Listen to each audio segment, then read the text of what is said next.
하나님의 말씀은 요엘서 구약 성경 1270쪽입니다. 요엘서 2장 1절부터 3절까지의 말씀을 제가 봉독하겠습니다. 구약 성경책 1270쪽 요엘서 2장입니다. 1절부터 3절까지의 말씀을 제가 봉독합니다. 시온에서 나팔을 불며 나의 성산에서 호각을 불어 이 땅 거민으로 다 떨게 할지니 이는 여호와의 날이 이르게 됨이니라. 이제 임박하였으니 곧 어둡고 캄캄한 날이요 빽빽한 구름이 낀 날이라. 새벽빛이 산꼭대기에 덮인 것과 같으니 이는 많고 강한 백성이 이르렀음이라. 이 같은 것이 자고 이래로 없었고 이후 세세에 없으리로다.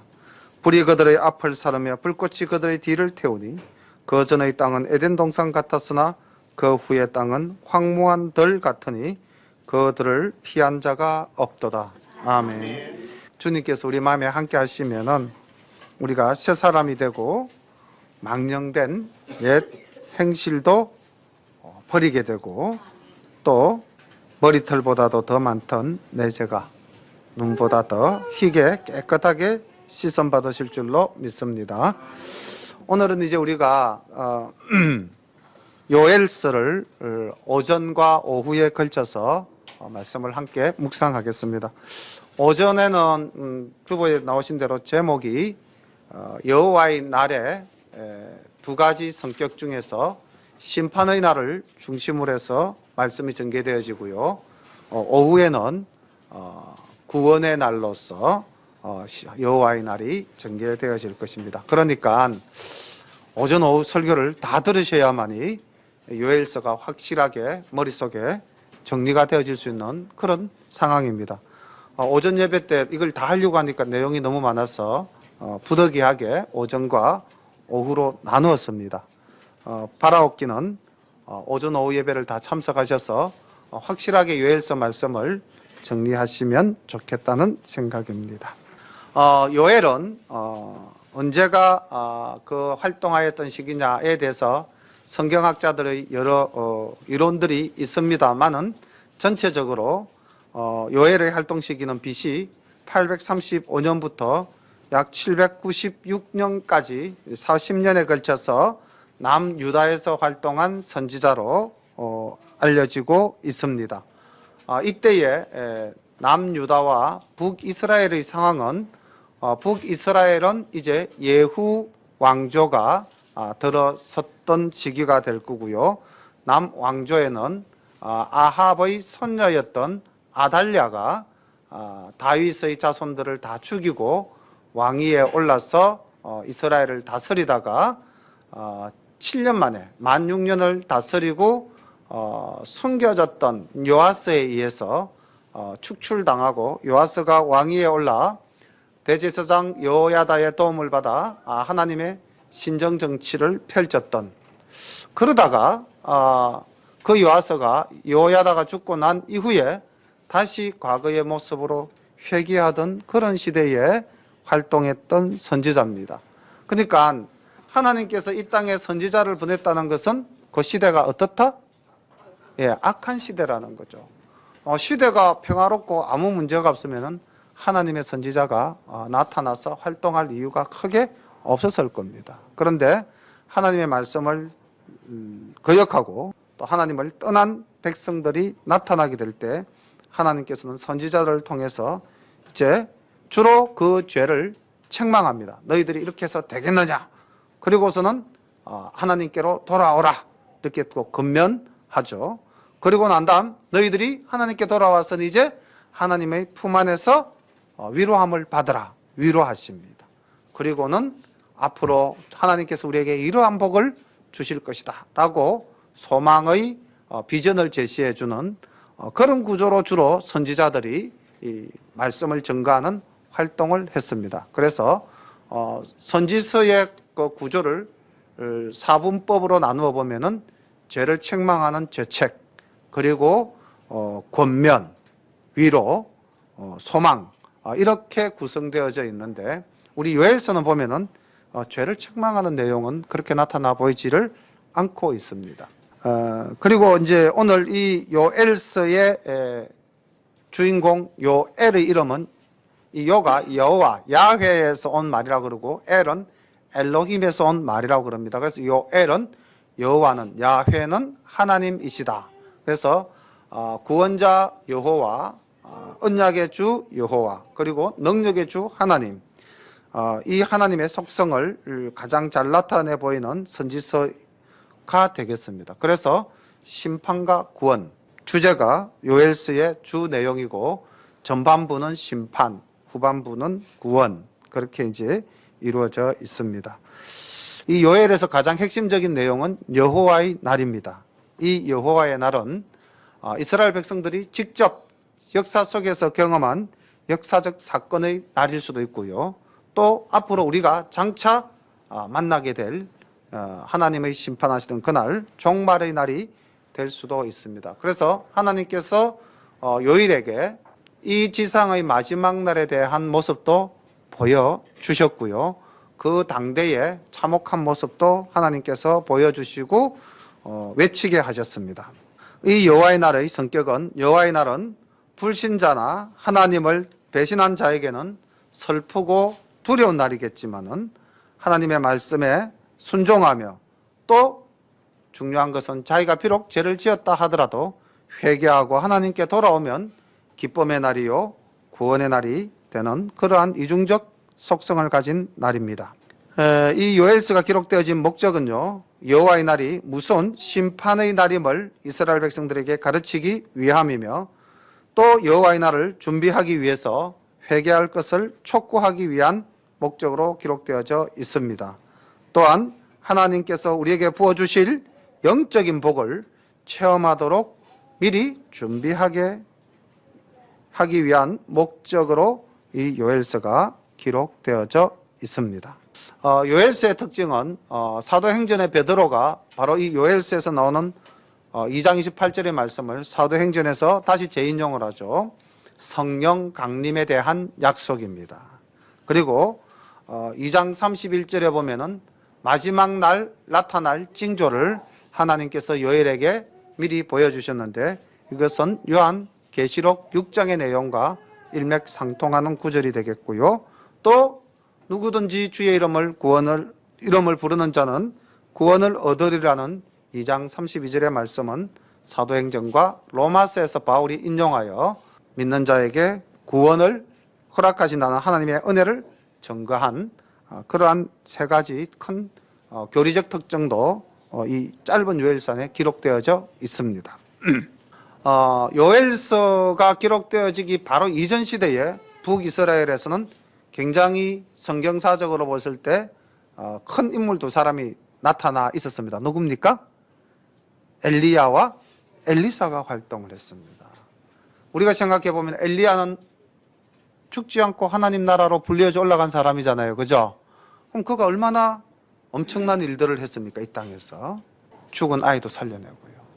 엘리야는 아합의 그 바알 진당을 깨뜨리고 아세라의 목상을 쳐부수고 그 제사장들과 갈멜산 위에서 전투를 벌여서 승리했던 그 위대한 선지자 엘리야. 그리고 엘리사는 또 얼마나 많은 이적을 베풀었습니까? 그런데 그 북이스라엘에서 그 엘리야와 엘리사가 하나님의 능력을 가지고 이 땅에 여러 가지 이적을 베풀었지만은 어떻습니까? 그들이 회개했습니까? 그들이 하나님의 품으로 돌아왔습니까? 우리가 이 땅에서 많은 사람들이 뭐 치유의 기적이라든지 특별한 이적 이런 것들을 기대하고 구름처럼 몰려다니지만은 말씀이 우리 속에 없으면은 한때의 해프닝으로 모든 것은 끝나고 맙니다. 진정한 말씀이 없는 사람들은 하나님의 기적을 보고 그 순간은 혹 하나님을 섬길지는 모르지만은 그 삶이 변화되지 않으므로 조만간 떠나가 버리고 만다는 것입니다. 그러므로 우리 성도에게 제일 중요한 것은 무엇일까요? 말씀 위에 굳게 서서 자기의 삶이 변화되어지는 겁니다. 삶이 변화되어진다는 것은 제일 먼저 생각이 변해야 됩니다. 그래서 우리 성도님들 의도적으로라도 감사하시기를 바랍니다. 예. 감사할 때 우리 마음속에 기쁨이 넘칩니다. 예. 우리 생각에 계속 감사한 마음이 가득하면은 상대방에 대해서 항상 긍정적으로 반응할 수 있습니다. 그래서 우리의 삶이 2018년에는 우리 안수 집사님 기도 내용대로 정말 하나님 안에서 사랑으로 가득한 우리 열린교회, 말로서 서로에게 상처를 주지 않는 열린교회, 기쁨으로 함께하는 그런 열린교회가 될 수 있도록 말씀에 굳게 서시는 해가 되시기를 간절히 소망합니다. 이제 오늘 본문을 조금 이상하게 끊습니다. 1장부터 말씀을 시작해서 2장 17절에서 말씀을 끊을 겁니다. 그리고 2장 18절부터 3장 21절까지는 오후 예배 때 본문을 살펴볼 겁니다. 그러니까 제가 아까 오늘은 오전 오후 예배를 다 참석하셔야만 요엘서를 정확하게 정리할 수 있다고 말씀을 드렸죠. 말씀을 한번 살펴보겠습니다. 여호와께서 버두엘의 아들 요엘에게 이르신 말씀이라. 자, 1절에서 이 요엘서의 내용은 누가 말한 것입니까? 하나님께서 직접 말씀하셨다는 것을 증거하고 있습니다. 늙은 자들아 너희는 이것을 들을지어다. 땅의 모든 거민아 너희는 귀를 기울일지어다. 너희의 날에나 너희의 열조 날에 이런 일이 있었느냐? 너희는 이 일을 너희 자녀에게 고하고 너희 자녀는 자기 자녀에게 고하고 그 자녀는 후시대에 고할 것이니라. 굉장히 큰 사건이 하나 일어나게 됩니다. 조금 있으면 그 사건이 무엇인지 곧 정체를 드러내겠지만은 엄청난 기근과 그 다음 메뚜기 떼로 인한 큰 환란의 날입니다. 이런 날이 일찍이 없었다는 겁니다. 그럼 이러한 환란의 날을 하나님께서 이스라엘 백성에게 내리신 것은 무엇 때문일까요? 이스라엘 백성들이 잘못했기 때문에. 그렇죠. 보고 깨우치라는 것이죠. 그리고 깨우칠 뿐만 아니라 무엇하라? 가르쳐라. 이거 굉장히 중요한 겁니다. 가르쳐라. 기독교의 본질은 가르치는 것입니다. 예수님께서도 말씀을 우리들에게 가르치셨죠. 그래서 오늘부터 우리 주일학교가 시작이 되어졌는데 가르치는 사명은 주님께서 우리에게 주신 사명 중에서 굉장히 엄중히 받아들여야 될 그러한 사명인 줄로 믿습니다. 하나님의 말씀과 하나님의 역사를 지금 저는 여러분들에게 이제 가르치고 있습니다. 요엘 시대에 있었던 BC 약 800년경에 있었던 일들, 지금으로부터 약 2800년 전이죠. 2800년 전에 있었던 일을 가르치는데, 목사님 2800년 전에 있었던 일하고 우리하고 무슨 상관이 있습니까? 상관이 없죠? 2800년 전의 일인데, 그죠? 그렇지 않습니까? 예약하면 안 됩니다. 이건 말리는 겁니다. 아니요, 그래야죠. 상관이 있습니다. 이래야 됩니다. 2800년 전의 일이기 때문에 우리하고 관계가 없다. 이렇게 생각하시면 성경은 아무런 의미가 없지 않습니까? 하나님의 말씀은 어제나 오늘이나 변함없이 동일하십니다. 한결같으십니다. 그래서 오늘날 설사 우리에게 메뚜기의 환란은 없을지라도 그보다 더한 것으로 우리에게 환란을 주실 수 있으신 분이 하나님이십니다. 그럼 우리가 이 환란을 당했을 때 그것을 목도했다면은 우리 집사님 말씀대로 회개하고 내 삶을 돌이키면 그거로서 끝이냐? 아닙니다. 자녀들에게 가르쳐야 됩니다. 그래서 올해 우리 그 성도님들께서 적어내신 기도 제목에 보니까 우리 집에도 하나님 아버지 가정 예배가 올해부터 이루어지게 하여 주옵소서 기도하는 가정이 있습니다. 아이들을 아직까지 철이 없다 할지라도 아이들과 함께 앉아서 찬송을 부르고 예배를 드리면은 그 아이들이 그것을 보고 올바르게 자라나게 됩니다. 그래서 각 가정에서 아이가 있는 가정에서는 아이를 앉히고 아이가 없는 가정에는 부부가 다정하게 앉아서 말씀을 나누고 기도하는 그런 아름다운 가정 예배가 회복되는 역사가 일어나기를 바랍니다. 4절 봅니다. 팥종이가 남긴 것을 메뚜기가 먹고 메뚜기가 남긴 것을 넛이 먹고 넛이 남긴 것을 황충이 먹었도다. 자, 이제 이게 그 두렵고 무서운 날의 징조 중 하나인데, 팥종이, 메뚜기, 넛 그리고 황충 다 메뚜기의 종류입니다. 이 팥종이는 세번역 성경을 보니까 풀무치라고 이제 기록이 되었더라고요. 그래서 우리가 사람도 피부색으로 가지고 황인종, 흑인종, 백인종 이렇게 종류가 다양하지 않습니까? 메뚜기도 우리가 뭐 곤충학자는 아니지만은 많은 종류들의 메뚜기가 사실은 일시에 나타나기가 어렵는데 이 네 종류의 메뚜기가 동시에 나타났다는 거죠. 그래서 풀무치라고 하는 팥종이가 먼저 나타나서 싹 쓸고 가면은, 그러니까 그다음 풀무치가 먹는 뭐 예를 들면 잎새가 있다면은 그다음에는 뭐가 나타났어? 메뚜기가 나타나서 뭐 줄기를 깔아 먹어 버린다든지, 그리고 뭐 또 넛이 나타나서 나뭇잎을 깔아 먹어 버린다든지, 또는 황충이 나타나서 나무 껍질을 먹어 버린다든지, 이렇게 해서 네 종류의 다른 메뚜기 떼가 나타나서 완전히 이 땅을 황폐화 시켜버렸다는 것입니다. 그래서 우리가 잘 아는 메뚜기에다가 동그라미를 좀 쳐넣기를 바랍니다. 팥종이나 넛이나 황충은 우리가 잘 모르는 곤충명이니까 메뚜기를 잘 기억해 놓으시고요. 그 다음 5절 봅니다. 물어 취하는 자들아 너희는 깨어 울지어다. 포도주를 마시는 자들아 너희는 곡할지어다. 이는 다음 포도주가 너희 입에서 끊어졌음이니 한 이족이 내 땅에 올라왔음이로다. 그들은 강하고 무수하며 그 이는 사자의 이 같고 그 어금니는 암사자의 어금니 같도다. 뭐뭐가 같다. 우리가 국어에서 보면 직유적 표현이라고 그러죠. 사물의 속성을 드러내기 위해서 우리는 수사법을 활용하는데, 여기서 사자의 이와 같다.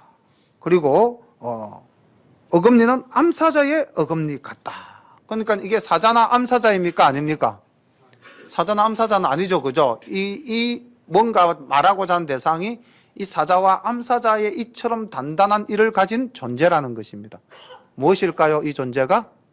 정답은 제가 가르쳐 드렸습니다. 조금 전에 동그라미 치라 그랬죠? 예, 메뚜기입니다. 이 메뚜기를 그렇게 비했어요. 메뚜기가 얼마나 그 땅을 황폐하게 휩쓸고 갔냐면은 사자와 암사자의 어금니에 비유할 만큼 그들이 하나로 보면 사실 보잘것없는 것이지만은 수백만 마리, 수천만 마리, 수억 마리가 동시에 날아든다면 우리가 감당해낼 수 있을까요? 없겠죠. 예, 그러한 상황입니다. 그런데 여기 보니까 이들이 왜 이런 환란을 당하게 됐는가에 대한 내용을 5절에서 부분적으로 약간 암시하고 있네요. 어떻다고 되어 있습니까? 이 사람들이 취했다고. 어디에 취했다고? 포도주에 취해 있다. 이 포도주라고 하는 것이 뭐 술로도 해석이 될 수가 있지만은 세상의 쾌락이죠. 예, 우리가 이 땅을 살면서 참 경계해야 될 가장 무서운 적 중에 하나가 쾌락이라는 겁니다. 인간의 욕망이라는 것이죠. 예. 어떻게 보면 게으름도 쾌락에 들어갑니까? 안 들어갑니까? 들어갑니다. 게으름도 편하니까요. 좋잖아요. 그러니까 우리를 유혹하는 이 욕망이라는 것, 쾌락이라는 것이 상당히 우리에게 위협적인데, 여기에서 이제 포도주로 나타나 있고요. 잠언에서도 이 포도주를 중심으로 해서 우리에게 경계해 주시는 말씀이 있는데, 먼저 잠언 21장 29절에 보면 이렇게 기록되어져 있습니다. 재앙이 네게 있느뇨? 근심이 네게 있느뇨? 분쟁이 네게 있느뇨? 원망이 네게 있느뇨? 까닭 없는 상처가 네게 있느뇨? 붉은 눈이 네게 있느뇨?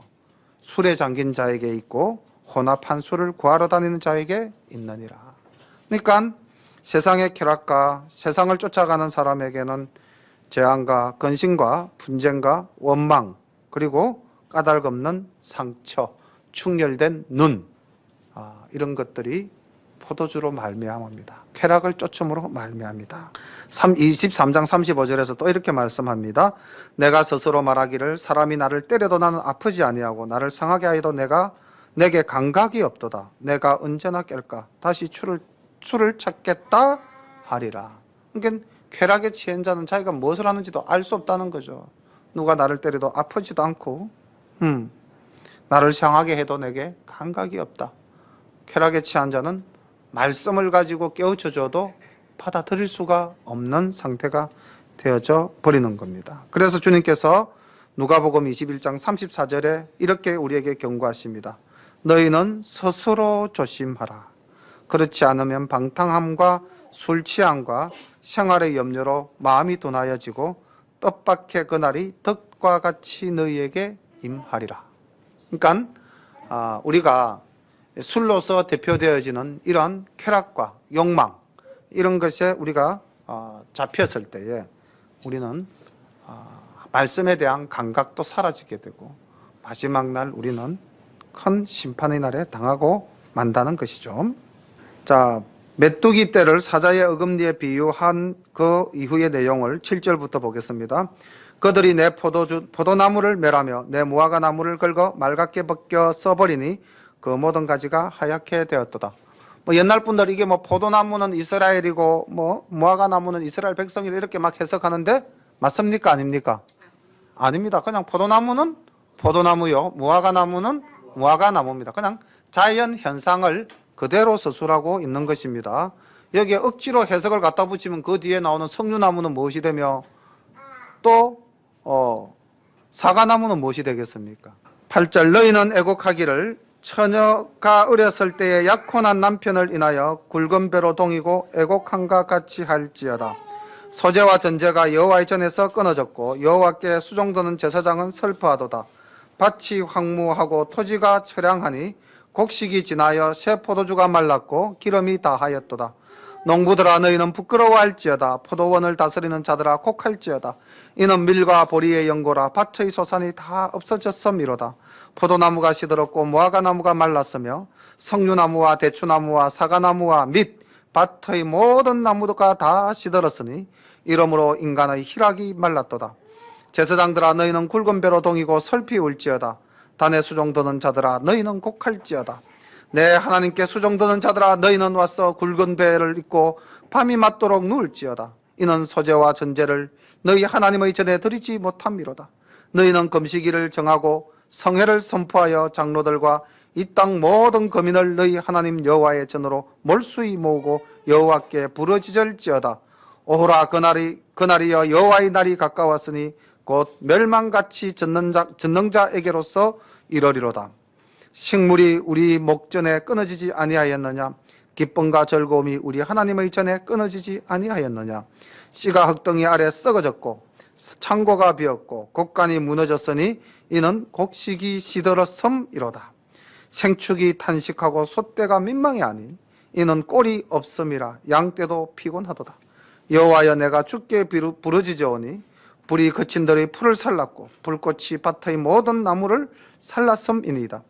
덜짐승도 주를 향하여 헐떡이오니 시내가 다 말랐고 들의 풀이 불에 탔음이니이다. 여기서 나타나는 현상은 아주 심한 가뭄으로 인해서 모든 것이 메말라 버렸고 그 상황으로 말미암아 백성들이 슬퍼하는 그 슬픔을 처음에 처녀 아이가 어렸을 때 약혼한 남편을 인하여 굵은 배를 동이고 애곡한 것 같은 슬픔이다. 이게 무슨 이야기입니까? 자, 어린 나이에 약혼을 했는데 그 약혼한 이후 결혼하기 전에 남편이 죽어버립니다. 그럼 이 여인은 어떻게 됩니까? 평생을 홀로 살아야 되죠. 그때 느끼는 그 슬픔, 그 이상의 슬픔이 지금 이 시대에 임하였다는 것입니다. 농부들이 어떨 때 민망하고 부끄럽고 참담하겠습니까? 농사를 지을 수 없을 때, 농사를 지어서도 아무런 소산이 없을 때입니다. 제사장이 어떨 때 제일 괴롭고 힘들고 하나님 앞에 꿇어 엎드리겠습니까? 보니까 지금 제사장들이 제사를 지낼 재물이 없어요. 얼마나 그 땅의 기근이 심하였다면, 그리고 메뚜기 떼들이 얼마나 그 땅을 황폐화시켰는지 모든 것이 다 엉망인 상태. 자, 이런 날이 임하기 전에 너희는 어떻게 하라? 회개하라. 이렇게 이야기를 하고 있습니다. 하나님께서 천지를 창조하셨을 때에 우리에게 주신 명령이 뭐였습니까? 생육하고 번성하여 땅에 충만하라 이렇게 말씀하셨죠. 하나님께서 우리가 하나님과 우리와의 관계가 깨어지지 않는다면 자연은 어떻습니까? 우리와의 관계가 깨어집니까? 안 깨어집니까? 깨어지지를 않습니다. 하나님과 우리의 관계가 충만할 때는 땅도 충만해서 그 소산물을 냅니다. 그런데 하나님과 우리와의 관계가 깨어지면 땅도 우리와의 관계가 깨어진다는 겁니다. 예, 지금 잘 보십시오. 지금 이 시대가 어떤 시대냐면은 AI 시대라 그러죠. 인공지능 시대라 그럽니다. 그리고 이 시대의 그 통계로 보면은 젊은이들이 신앙을, 종교를 가진 비율이 채 50%가 안 되고 30%대에 머물고 있다고 그러죠. 그게 종교입니다. 종교. 기독교가 아니라 종교입니다. 그러면은 오늘날 이 시대의 젊은이 중에서 기독교를 믿는 신자의 수는 그 젊은 세대의 전체 비율이 몇 퍼센트쯤 될까요? 전체 비율이 30% 정도가 신앙을 생활을 한다고 하니까 불교 뭐 기타 종교 다 빼고 기독교만 따로 뽑는다면 한 15% 내지 20%까지 될까요? 그러니까 하나님을 모른다는 사람이 전체 이 시대의 젊은이 중에 80%가 넘어간다는 이야기입니다. 그리고 세상은 점점 과학 문명이 하나님의 영역을 대신할 수 있다. 우리에게 더 이상 신은 필요 없다. 우리가 얼마든지 우리의 과학의 능력으로서 행할 수 있다. 사람을 살리는 것도 새로운 자원을 만들어내는 것도 다 가능하다고 이야기를 하죠. 그렇게 하나님과 인간과의 관계가 깨어지니까 어떻습니까? 자연현상은 우리에게 풍요로움을 줍니까? 아니면 우리에게 엄청난 고통을 줍니까? 말할 수 없는 고통이 오늘날 임하고 있습니다. 그러므로 우리가 이 땅을 살아가면서 제일 우선해야 될 것이 무엇일까요? 하나님과 나와의 관계를 바르게 정립하는 것입니다. 하나님께서는 출애굽한 이스라엘 백성을 가나안 땅에 부르시고 그들에게 말씀을 주셨죠. 그리고 뭐라고 말씀하셨느냐? 내 율례를 잘 지켜라. 너희들이 내 말을 잘 듣고 너희들이 나를 잘 섬기면 어떻게 하겠다? 내가 너희들에게 풍성한 복을 주겠다. 어디서 말씀하셨습니까? 레위기 26장에서 말씀하셨습니다. 레위기 26장을 펴셔서 보시면은 1절부터 13절까지는 너희들이 내 말을 잘 들으면 내가 이 땅에서 너희들에게 어떻게 해주겠다는 하나님과 우리와의 관계가 바르게 정립되어졌을 때에 주시는 축복이 기록되어져 있습니다. 자, 그런데 14절부터 제가 22절까지의 말씀을 한번 읽어보겠습니다. 이 14절부터 22절의 내용과 오늘 조금 전에 요엘서 1장에서 읽었던 이 내용이 어떻게 비슷한가, 어떻게 일치하는가를 한번 보겠습니다. 레위기 26장 14절부터입니다. 그러나 너희가 내게 청종치 아니하여 이 모든 명령을 준행치 아니하며 나의 규례를 멸시하며 마음에 나의 법도를 싫어하여 나의 모든 계명을 준행치 아니하며 나의 언약을 배반할진대. 조건이죠. 그 다음 결과 16절 내가 이같이 너희에게 행하리니 곧 내가 너희에게 놀라운 재앙을 내려 폐병과 열병으로 눈이 어둡고 생명이 쇠약하게 할 것이요 너희의 파종은 헛되리니 너희의 대적이 그것을 먹을 것임이며 내가 너희를 치리니 너희가 너희 대적에게 패할 것이요 너희를 미워하는 자가 너희를 다스릴 것이며 너희를 쫓는 자가 없어도 도망하리라. 너희가 그렇게 되어도 내게 청종치 아니하면 너희 죄를 인하여 내가 너희를 7배나 더 징치할지라. 내가 너희의 세력을 인한 교만을 꺾고 너희 하늘로 철과 같게 하며 너희 땅으로 녹과 같게 하리니 너희 수고가 헛될지라. 땅은 그 산물을 내지 아니하고 땅의 나무는 그 열매를 맺지 아니하리라. 너희가 나를 거스려 내게 청종치 않을진대 내가 너희 죄대로 너희에게 7배나 더 재앙을 내릴 것이라. 내가 덜짐승을 너희 중에 보내리니 그것들이 너희 자녀를 움키고 너희 육축을 멸하며 너희 수요를 감속케 할지라. 너희 도로가 황폐하리라. 이 이후로도 계속해서 하나님 말씀은 말씀에 충정치 않을 때에 일어나게 될 현상에 대해서 말씀하십니다. 가만히 보면 제가 조금 전에 읽었던 이 내용과 요엘서에서 나타난 내용이 일치하지 않습니까? 농사, 꾼이 파종을 하여도 그 씨앗은 흙더미 속에서 이미 썩어져 버리고 곡식이 열매를 맺지 않는다는 거죠. 하늘은 철과 같이 땅은 녹과 같이. 이게 무슨 말씀입니까? 가뭄으로 인해서 딱딱하게 굳어져 버린다는 것이죠. 오늘날 우리가 이 시대를 보면서 편한 것을 추구하지 말기 바랍니다. 하나님 말씀을 더욱더 묵상하고요, 과학의 법칙에 쫓아서 편한 것을 추구하다 보면 우리는 어느새 우리도 알지 못하게 그 속에 빠져들어가 버리고 맙니다. 이 시대에 등장불 켜놓고 살아라, 이건 좀 어불성설이겠습니다만은, 그렇지만은 자꾸 육신의 편안함만을 추구하는 것은 옳지 않다고 생각을 합니다. 육신이 조금 괴롭더라도 늘 말씀을 묵상하는 그러한 하나님과 나와의 대면 시간을 가지시기를 바랍니다. 우리 성도님들 다 이렇게 큐티를 생활하거나 말씀을 묵상하는 시간을 다 가지고 계시죠? 대답이 아주 우렁차게 들립니다. 지금 이렇게 심리 이게 그 안에서 그냥 말씀하시는데 느낌으로 다 옵니다. 2장 말씀을 보겠습니다. 시온에서 나팔을 불며 나의 성산에서 호각을 불어 이 땅 거민으로 다 떨게 할지니 이는 여호와의 날이 이르게 됨이니라. 이제 임박하였으니 곧 어둡고 캄캄한 날이요 빽빽한 구름이 끼인 날이라. 새벽빛이 산꼭대기에 덮인 것과 같으니 이는 많고 강한 백성이 이르렀음이라. 이 같은 것이 자고 이래로 없었고 이후 세세에 없으리로다. 불이 그들의 앞을 사르며 불꽃이 그들의 뒤를 태우니 그 전의 땅은 에덴 동산 같았으나 그 후의 땅은 황무한 들 같으니 그 들을 피한 자가 없도다. 그 전후에 대한 비유가 하나님께서 복을 주셨을 때 이 땅은 뭐가 같았다? 에덴 동산과 같았다. 모든 것이 풍족합니다. 내가 뭐 수고하지 않아도 해도 손만 뻗으면 열매가 하나님과 나와의 관계가 온전하기 때문에 하나님과 함께 동산을 거닐며 말씀 속에 거하였던 그러한 때였다는 거죠. 그런데 이제 하나님의 관계가 깨어지니까 황무한 들 같다. 그것을 피할 수가 없다. 자, 그리고 이제 4절부터 나타나는 내용은 그 이방 민족 또는 북방 군대라고 이야기되어지는 메뚜기 떼에 대한 묘사입니다. 4절부터 또 비유적으로 표현하고 있는데 여기에 중심적 내용은 메뚜기 떼의 성격 이렇게 정리를 하면 되겠습니다.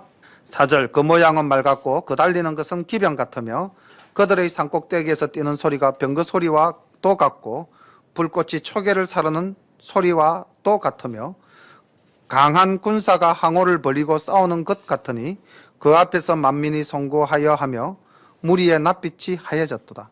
그들이 용사같이 달리며 무사같이 성을 더위 잡고 오르며 각기 자기의 길로 행하되 그 항호를 어기지 아니하며 피차에 부딪히지 아니하고 각기 자기의 길로 행하며 병기를 충돌하고 나아가나 상치 아니하며 성중에 뛰어들어가며 성 위에 달리며 집에 더위 잡고 오르며 도적같이 창으로 들어가니 그 앞에서 땅이 진동하며 하늘이 떨며 일월이 캄캄하며 별들이 빛을 거두도다. 여호와께서 그 군대 앞에서 소리를 발하시고 그 진은 심히 크고 그 명령을 행하는 자는 강하니 여호와의 날이 크고 심히 두렵도다. 당할 자가 누구이랴.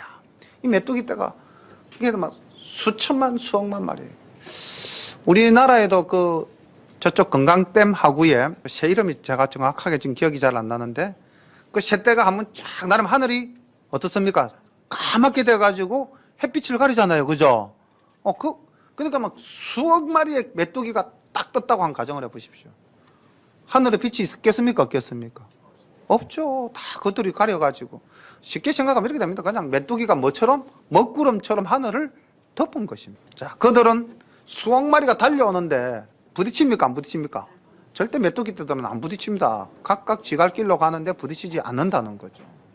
그리고 가지 못하는 곳이 없습니다. 조금만 틈새가 보여도 다 들어갈 수가 있죠. 자, 이런 상황은 오늘날에도 이 땅에 존재합니까? 존재하지 않습니까? 존재합니다. 제가 지금 정확한 영화 제목은 기억나지 않지만은 미국에서 만든 허리우드 영화에 보면 이러한 새떼들의 습격이나 아니면 메뚜기 떼들의 습격에 의해서 인간이 얼마나 황폐화되어져 가는가 하는 그런 영화들도 제작되어져서 우리가 보기도 했습니다. 그러한 일들이 2800년 전 유다 땅에서 일어났습니다. 실제적 사건이죠. 이 날을 요엘은 여호와의 날로 이야기하고 이 땅에서 경험하는 심판의 날로 이야기합니다. 그런데 이 날은 거기서 끝나는 게 아니라는 거죠. 이것은 하나의 뭐에 불과하다? 예표에 불과하다는 거죠. 이러한 일이 앞으로 나타날 것이다. 그것이 언제? 지구 마지막 날에. 보겠습니다. 12절부터 말씀을 보겠습니다. 자, 이런 날이 당하기 전에 이제 어떻게 해야 되냐. 12절 여호와의 말씀에 너희는 이제라도 금식하며 울며 애통하고 마음을 다하여 내게로 돌아오라 하셨나니 너희는 옷을 찢지 말고 마음을 찢고 너희 하나님 여호와께로 돌아올지어다.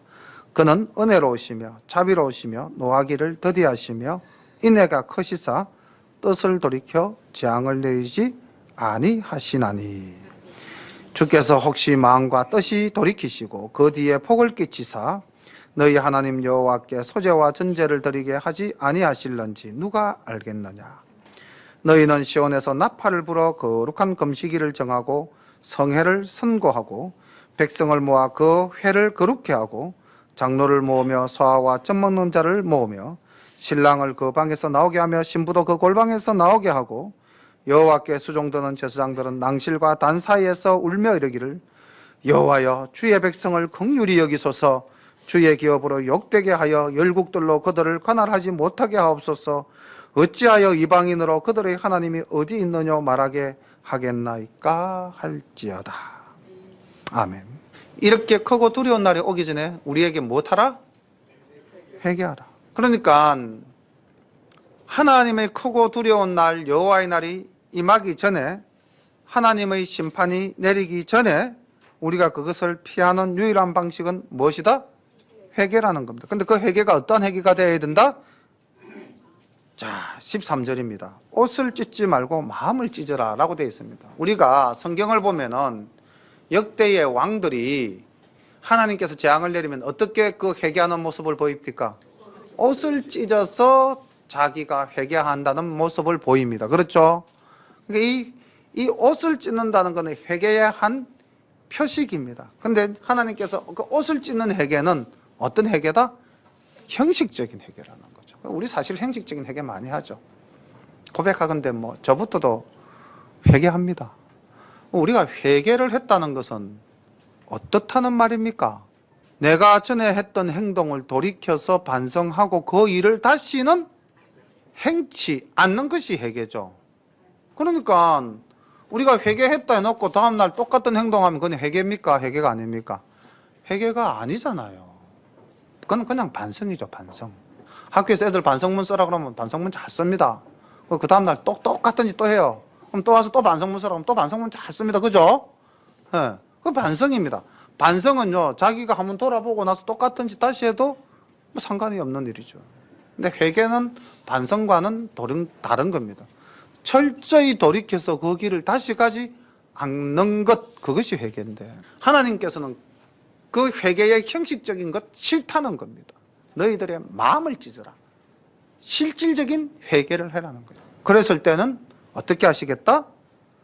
노하기를 더디하시고 자비로우시고 은혜로우시며 인애가 크신 하나님께서 재앙을 내리지 아니하실 것이다. 선지자가 그렇게 선포합니다. 이 선포는 맞을까요? 맞지 않을까요? 자, 말씀을 중심으로 한번 살펴보겠습니다. 두 군데만 찾아보겠는데 세 군데. 역대하 7장 14절에 보면 이렇게 기록되어져 있습니다. 내 이름으로 일컫는 내 백성이 그 악한 길에서 떠나 스스로 겸비하고 기도하여 내 얼굴을 구하면 내가 하늘에서 듣고 그 죄를 사하고 그 땅을 고칠지라. 이건 솔로몬이 하나님 앞에서 성전을 봉헌하며 하나님께 기도할 때에 응답하신 말씀 중 한 부분입니다. 이사야서 선지자는 이렇게 이야기합니다. 악인은 그 길을, 불의한 자는 그 생각을 버리고 여호와께로 돌아오라. 그리하면 그가 긍휼히 여기시리라. 우리 하나님께로 나아오라. 그가 널리 용서하시리라. 이렇게 선포했습니다. 그리고 에스겔 선지자도 18장 21절부터 23절까지의 말씀에서 이렇게 이야기하고 있습니다. 그러나 악인이 만일 그 행한 모든 죄에서 돌이켜 떠나 내 모든 율례를 지키고 법과 의를 행하면 정령 살고 죽지 아니할 것이라. 그 범죄한 것이 하나도 기억함이 되지 아니하리니 그 행한 의로 인하여 살리라. 나 주 여호와가 말하노라. 내가 어찌 악인의 죽는 것을 조금인들 기뻐하랴. 그가 돌이켜 그 길에서 떠나서 사는 것을 어찌 기뻐하지 아니하겠느냐. 설사 악인이라 할지라도 그가 돌이켜서 회개한다면은 하나님은 그를 살리시고 기뻐하시겠다는 겁니다. 네.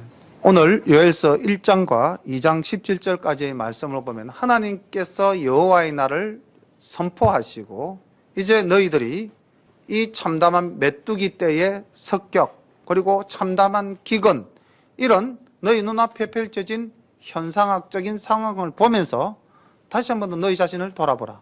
너희들이 얼마나 말씀에 충실하게 살았는가. 그리고 만약 너희들이 그러한 부분에서 지은 죄가 있다면 어떻게 하라? 회개하라. 어떻게 회개하라? 마음을 찢어서 회개하라는 겁니다. 이 말씀 오늘 우리 성도님들 새기시기를 바랍니다. 옷을 찢지 마시기 바랍니다. 형식적인 회개, 사람 앞에서 보이는 회개, 이건 의미가 없습니다. 하나님께서는 그 회개를 즐겨 받으시지 않으십니다. 마음을 찢는 회개로 하나님 앞에 나아갈 때 하나님께서는 심판을 내리지 않을 뿐만 아니라 우리를 영원한 생명으로 구원하시는 은혜의 하나님이신 줄로 믿으시기를 바랍니다. 이제 오후 예배는 좀 많이 어두웠죠. 메뚜기 떼들이 하늘을 가리워서 빛도 없고 좀 어두웠습니다. 오후 예배 때는 밝아집니다. 축복의 말씀이 여러분들에게 선포되어질 것입니다. 그러니까 회개하라까지만 듣고 집에 가시면은 뭔가 좀 서운하시겠죠. 복도 받아서 누리시기를 바랍니다. 이거는 절대 제 뜻이 아니고 말씀이 그렇게 구성이 되어져 있기 때문에 어쩔 수 없습니다. 기도드리겠습니다. 사랑의 아버지 하나님, 우리가 이 땅에 살면서 우리가 당하는 환난이나 고난은 우리가 하나님 앞에 바로 서지 못함으로 인함인 줄 믿습니다. 아버지 하나님, 오늘도 저희들이 주님 앞에 설 때에 정말 마음을 찢는 그러한 회개하는 자세로 나와왔는지, 아니면 옷을 찢는 그러한 회개의 자세로 이 자리에 나와왔는지, 아니면 아무 일 없었던 것처럼 편안하게 이 자리에 나와왔는지, 하나님 아버지께서는 중심을 보시는 분이시기에 다 아실 줄로 믿습니다. 사랑의 아버지 하나님, 우리 모두가 이제는 정말 하나님 진정 바라시는 마음을 찢는 회개로 노하기를 더디하시며 인자하시며 은혜로우신 우리 아버지 하나님의 그 한량없는 사랑을 받아 누리는 우리 모두가 될 수 있도록 인도하옵소서. 오후 시간에 주님께서 우리에게 부어주실 축복을 기대하며 우리 모두가 하나님 말씀 속에서 늘 온전하게 살아가기를 다짐하는 이 시간 될 수 있도록 인도하옵소서. 예수님 이름으로 감사하며 기도드립니다. 아멘.